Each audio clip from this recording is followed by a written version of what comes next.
Help support our coverage using Blueberry, the community that gives creators the ability to make money, get detailed audience measurements, and host their audio and video. Get 30 days to try out the service using promo code Blueberry004. That's BLUBRRY004. I want to introduce Boss. Oh my gosh, Boss. Boss. My parents had a very funny sense of humor. So, Boss, welcome. You're from TrueKinetix. TrueKinetix, yep. Tell us about your product and what you guys are doing here at CES. Yeah. So the problem we're trying to solve is that the science of sports has taught us a lot over the last 5 years, and the most important thing is that we now understand that lean body mass, or your muscle mass, is the best indicator of how healthy you are today. Right. But also how long you're going to stay healthy as you age.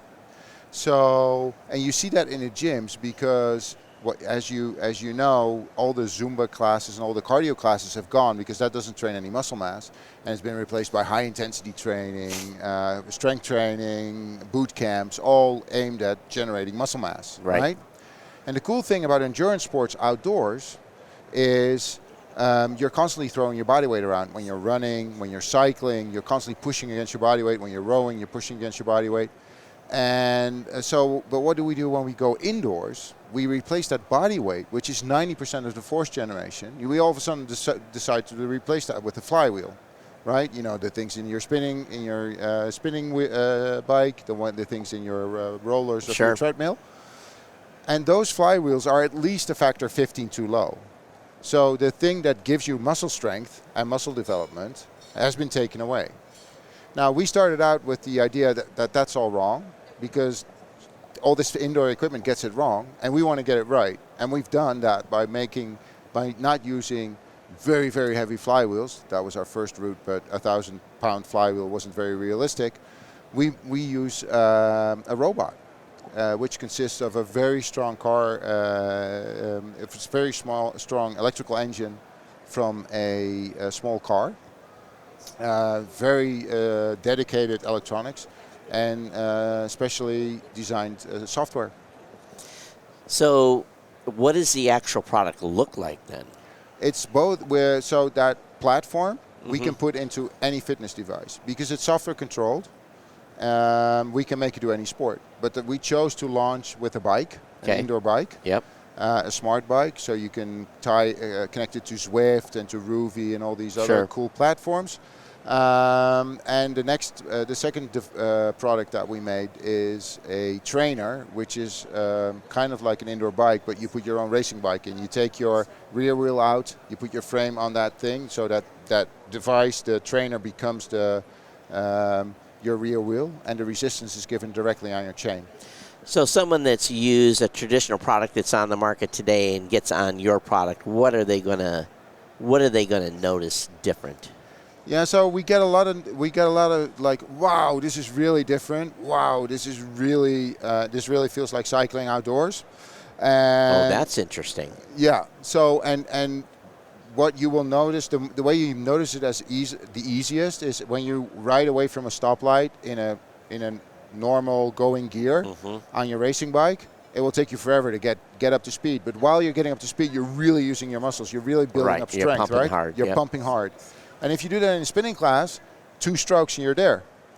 If you stop cycling on an indoor bike and on an exercise bike, 5 seconds and it stopped completely. But outdoors, you coast. That's right. So when you're riding outdoors, you're actually doing a lot of push and coast. So you push hard for 2-3 strokes, and you go up a little bit, pedal pushes, and then you kind of coast for 10 pedal pushes. And that gives you chance to recuperate. But that also brings in that strength element that you don't really realize that's there. So also on our bike, you also coast. You really feel that the bike just keeps going. And the true trainer also just keeps going as you're not pushing. So from your studies, then, what is the effectiveness? That's the change. What is the change then? Are you getting a 50% improvement over a normal device? 20%? What are you seeing? So that's very hard to hard to measure. Hard to measure because those are longevity studies. So you need huge groups of people, Right? Because you want to eliminate the fact that some of these people have decided to start doing strength training as well and blah blah blah. Right. So change their diet, whatever. Sure. So we haven't been able to do that. But what we do have is kind of like markers. We have an Olympic and world champion cyclist who invested in our company. When she heard about the company, she became an ambassador. We have Matt Russell, who's a professional triathlete, finished 6th in Kona recently. He only trains on our bike. He's had a horrible at Kona during the World Championships. He's had a horrible accident. He doesn't want to ride outdoor anymore, so he only rides indoors. Wow. And he only rides indoors on our bike because it just feels so much more realistic. And so the transition, because it's also that strength component, the transition, and that's also what our amateurs, so the people like you and me who ride that bike, they tell us, the transition from going outdoors to indoors and from indoors to outdoors is just seamless because it's exactly the same sport. Right. And hardly anybody realizes that what they're doing now indoors is not the same sport. If I ever get on a bike in the gym, I'm bored. It just is, okay, you crank it down, you make it a little resistant a little more, but it's not, to me, it's like, it's not even, doesn't even feel real.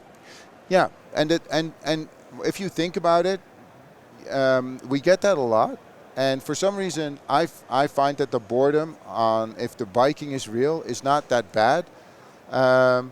And if I'm honest, if I look at myself, I have a couple of these loops around my house. If I don't want to go too far, I just ride that loop. So that's just as boring as looking at a room, or it's even more boring than looking at a TV show or whatever, right? True. But if you're riding a real bike, you're not constantly fighting that bike to keep going. That's true. And that's that's really what makes time creep, is the fact that you're constantly fighting that bike to keep it going. You're using muscles that you normally don't use, because riding an indoor bike, because that weight is so low, it's like pushing an empty shopping cart.